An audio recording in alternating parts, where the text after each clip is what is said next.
Honestly, I do not think it. I did not think it. I still don't think I have that much influence. I think we were the last straw that broke the camel's back. It's not the straw that's really really strong. It's this thing has been building up.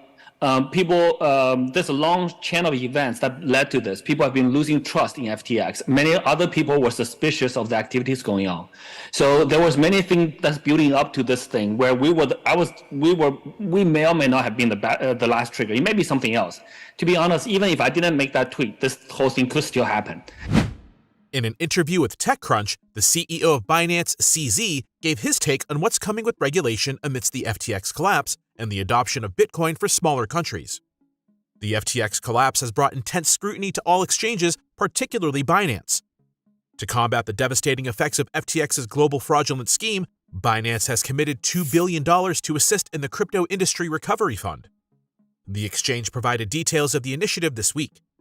While the gesture to commit $2 billion to the relief fund is admirable, many people believe that the philanthropic act is in vain and that Binance will soon be the next to fall. It has been reported that more than half of Binance's reserves are in the form of their own token, BNB, which is currently trading for $296 at the time of writing. Nonetheless, CZ believes the crash of FTX will make for a better future in crypto because regulation will come and it will create a strong crypto economy.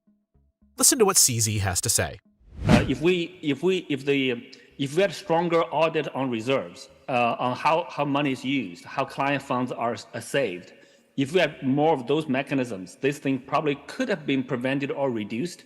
It's never 100%. When a guy wants to lie, there's many different ways he could fake the data, give you false information, etc. So I think regulations help, but it's never 100%. Understand that FTX has been gap audited in the US, right? So they somehow fake that and somehow fool the auditors. So just in this particular case, I'm not sure. I think those things, more audits are really good, but I'm not sure if they will prevent this particular case because we never know how this one guy will react to that.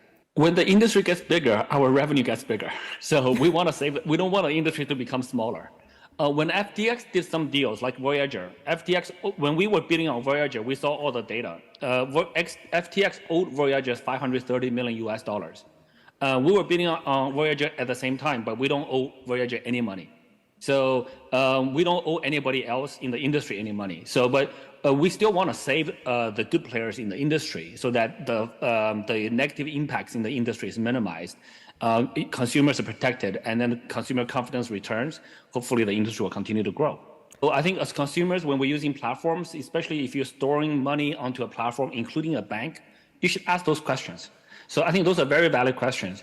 But in the blockchain world, things can be much more transparent. So we're doing that proof of reserves, which using like Merkle tree, so that people can verify that the assets are included, and we have full reserves. So there are many ways to be more transparent. We published our cold wallet addresses. We are now working with multiple regulators all around the world on how to do this audit more transparently and more automatically. So we're doing a number of those things, but every user should verify on their own. And if you don't trade often and you can hold crypto on your own, do hold crypto on your own. But holding crypto on your own also have certain risks. So but we want to be as transparent as possible. The risk is always there. But I think today, Binance, we have 100% reserve for user assets. Operating assets are completely separate. We have a large reserve for that as well. So I think, knock on wood, we are in a we're in a very different situation than FTX. But just because one company is mismanaged in an industry doesn't mean every other company is mismanaged. In a free market, there will be some centralization. And so decentralization doesn't mean everyone just are completely isolated and everyone's equal. That's communism. That's different from capitalism. That's different from free market. So this decentralization versus centralization concept should be viewed in a balance. Today, we have centralized entities in both the traditional financial world and also in the also in the crypto world. And tomorrow it's going to be the same thing. Hopefully, over time, the technology will allow more of the tasks to be able to be done by individuals, so that we are moving towards decentralization. Today, if you ask everybody in the world who does not have crypto to hold crypto on their own, they're not technically capable of doing that. If we just force people to go from banks directly to DeFi, most of them will lose their own money because they misplaced it, or they lost their device, or they don't know how to encrypt it, etc. So that's not the best way to grow the industry. So today, more people will be more comfortable with email address, customer support. So this is why centralized entities still exist. So I think it will coexist for a while. I do believe if we look a bit further into the future, 20 years or more, I think a lot more people will be using a lot more decentralized technologies that will be built over the next 20 years. So we would love to be that on-ramp. There's always more opportunities in the future than there were in the past. Just because we have one business that's making money today doesn't mean we'll have to hold on to it forever. There will be more business models that can make money in the decentralized world too, that could be even more valuable. So but it's just the market for that is small today. So we're not working on that today, but it doesn't mean we can't work out on that tomorrow. So we're really not afraid of losing a centralized exchange business when the time comes. There'll be many things to do. So there's multiple interdependencies in the ecosystem. I think people should look for much more independent, well-run, isolated businesses, which Binance.com is one of those examples. We don't rely on other third-party loan providers, etc. So, and the loan business is high risk in the industry.